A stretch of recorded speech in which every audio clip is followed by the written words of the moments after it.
April 29, 2022. Can you believe it?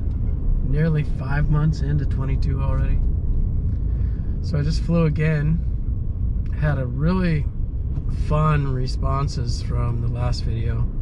The one where I was just flapping my lips at the camera there. Really great to read the comments on that video. It's just super rewarding. And I flew, and you saw, and I talked about it a little bit. I talked about other stuff. Today I flew again, and I flew with the CFI, the instructor. So what are these measuring? Oh, airspeed. So Are those two airspeed? no, vertical speed, pressure. Yeah, they're pressure instruments, right?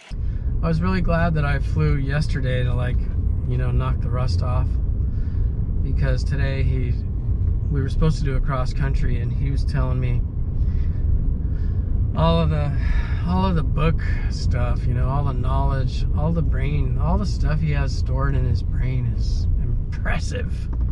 Uh-oh, I'm gridlocking. Oh, and I got this little helpful gizmo. Yep. So if the line's to the right, we turn right to go direct. Or you could just go direct, enter, enter. It'll line it up for you. And now it's going direct from your current destination. Well, he was explaining it all and showing how the fancy technology works, otherwise known as my iPad with this app called 4Flight on it. So let's see if your iPad's working, see if it's picking up your...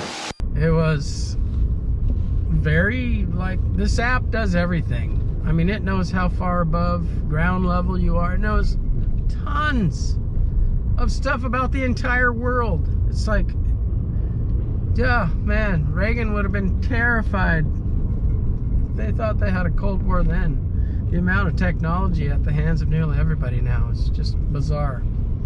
But yeah, this thing goes so deep under the hood of navigation and flight planning that it just made me feel like I'll never be smart enough. I should quit. And then we ran out of time, and we ran out of good weather, and so we went flying at just, you know, hop skip over to this little town called Ashland, which has a runway that's only like 3,600 feet. And I was able to land on this thing pretty well. Practiced some slips. So enter your slip, use right rudder. You just hold it right there. You just hold it all the way down. We're not going to use any flaps, just keep this coming. We're going to bring it all the way around to center line. Add a little bit of power because we're just a tad bit low. Flying the plane, practicing flying the plane was, that just solidified again. I must do this. It was just a blast to control that plane and fly in a slip and eat up the altitude, you know, to get your plane down on that little bitty runway, and then doing touch and goes on a 36-foot runway, not 36 feet. People do that. They're the real pilots. I don't think this would be a short runway even for the CFI. The guy that I am working with is quite impressive with his flying skills and his knowledge. But anyway, I did it. 3,600 foot or so airstrip again and again. That is one of the best approaches by somebody on their first time coming into Ashland. Usually people really mess it up. I'm really glad I flew yesterday. It would have been terrifying. You did a good job. And it solidified in my, right here, I'm gonna do this. And I can't forget why also, you know, this adventure started with my son, who's the one that has like the real mind for it, and the blank slate of operator. He'll fly before he drives. So he's the one that'll take it to great heights.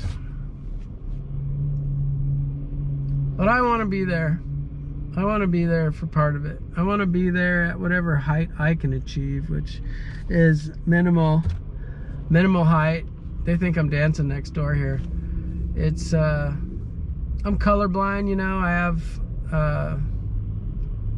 red-green color blindness real bad, and so I'm unable to really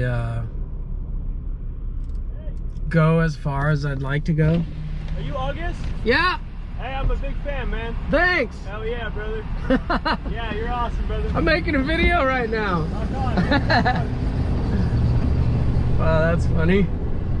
Guy in traffic, big fan. That's hilarious. Thank you, YouTube community. I learned that term, YouTube community, from the comment section in my last video.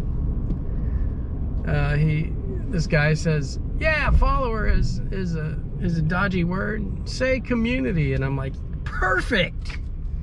That fits YouTube. You know, you don't want to say I have followers. That is like such a I can't think of an adjective that isn't a little too abrasive for my ratings here. But YouTube community, to coin a phrase from Buck and Billy Ray, thanks for the interactivityation. I heard him say that years ago when he was still pretty fresh to YouTube. He said interactivityation. He just like made it up.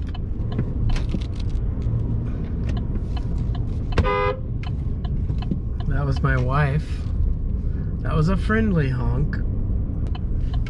Anyway, I'm trying to drive here, YouTube. Give me a break. I can't just stay with my verbal flow here without a little wobble. So yeah, interactivityation, thanks for that. It was really good on the last video. I loved it. It was very rewarding to read the comments from the YouTube community, and it made me want to just keep talking. And since I don't have any tree content right now, and I do have some flying content, I'll probably make another video. And the long story short, I think the point I was leading up to on the flying thing is I want to take it as far as I can take it. I'm colorblind. I'll probably be restricted. I could never be like a commercial pilot. And I see, is that one red, one white? That's 2 white at the moment, so we're a bit high. Well, the one on the left looks... It's a little darker, but it's not quite red yet. You'll see when it's red.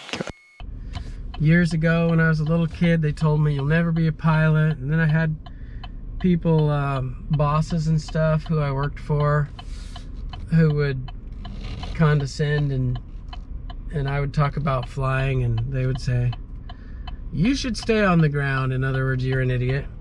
And you know, that you kind of carry that a little bit, and it makes you think, are they right? Especially when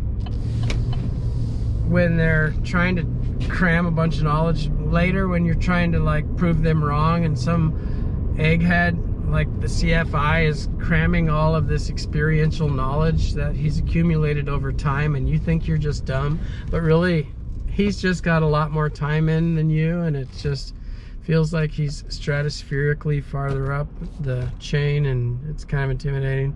But not in an intimidating, like, not in a way like he's intimidating, but just like, wow, could I ever get there, you know? And imagine it must be like how the young climbers sometimes see all the things that the veteran climber, tree climber, sawman does, and your body just does things. You don't even have to think about them, and it's just, it causes people to go, yeah, but how did you do it? And I'm like this, you know?